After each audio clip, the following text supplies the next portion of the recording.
லட்சங்களை கொட்டி முதலமைச்சர் பெயரில் இப்படி ஒரு பிரம்மாண்டமா?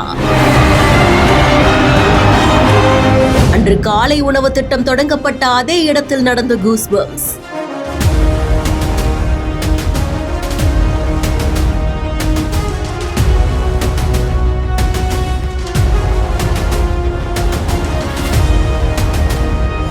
முதல்ல இந்த ஸ்கூலுக்கு இப்போ இந்த பேஸ்கெட் பால் திறந்ததுக்கு நான் முதல்ல நன்றி சொல்வது நம்முடைய HMக்கு தான். இந்த ஸ்கூல் கோர்ட்டோட நேமை நான் மேடம் கிட்ட பர்மிஷன் கேட்டேன். காலை உணவு திட்டத்தை விரிவாக்கத்தை தமிழ்நாட்டு முதலமைச்சர் அவர்கள் இந்த பள்ளியில் தான் கொண்டு வந்தார்.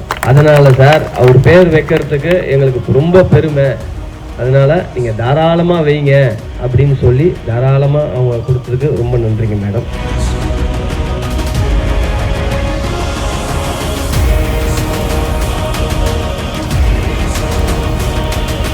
கேக் கொடுக்கும் போது அந்த மழலையுடைய சந்தோஷத்தை பாத்தீங்களா?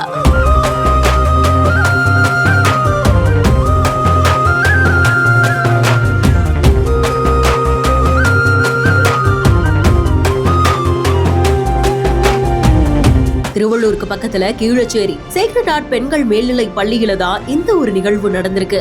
இந்த பள்ளியில தான் தமிழ்நாடு முதலமைச்சரான மு.க. ஸ்டாலின் அவர்கள் காலை உணவு திட்டத்தை தொடங்கி வைத்தாங்க. இப்போ அதே பள்ளியில அவருடைய பேரிலேயே ஒரு கூடைப்பந்து மைதானம் அமைக்கப்பட்டிருக்கு. திருவள்ளூர் திமுக மேற்கு மாவட்ட துணை செயலாளரான டாக்டர் VCR குமரன் அவர்கள் சுமார் 16 லட்சம் மதிப்பீட்டுல இந்த கூடைப்பந்து மைதானத்தை அமைச்சிருந்திருக்காங்க. பணிகள் எல்லாம் நிறைவு பெற்ற நிலையில திறப்பு விழா நிகழ்ச்சி நடந்திருக்கு. பாஸ்கெட் பால் கிரவுண்டுக்கு முதலமைச்சர் ஸ்டாலின் அவர்களுடைய பெயரை சூட்டப்பட்டிருக்கு. இந்த நிகழ்ச்சிக்கு தான் டாக்டர் குமரன் அவர்கள் வருகை தந்திருந்திருக்காங்க. ரிப்பன் வெட்டி அந்த பிரம்மாண்ட மைதானத்தை பள்ளிக்கு அர்ப்பணித்திருந்திருக்காங்க. கிறிஸ்துமஸ் கொண்டாட்டத்துக்காக குமரன் அவர்கள் கேக் வெட்டி அந்த மழலைகளுக்கு கொடுக்கக்கூடிய காட்சிகளுமே பதிவாகி இருக்கு. பள்ளியுடைய கூடை வந்த வீராங்கனைகள் இந்தியாவுக்கு பெருமை பெற்று தர இந்த மைதானம் நிச்சயமா உதவியா இருக்கும்ல. செய்தி குறித்தான உங்களுடைய கருத்துக்களை கமெண்ட் செக்ஷன்ல சொல்லுங்க. மேலும் செய்திகளை உடனுக்குடன் தெரிந்து கொள்ள பிஹைண்ட் நியூஸ் வாட்ஸ்அப் சேனலுடன் இணைந்திருங்கள்.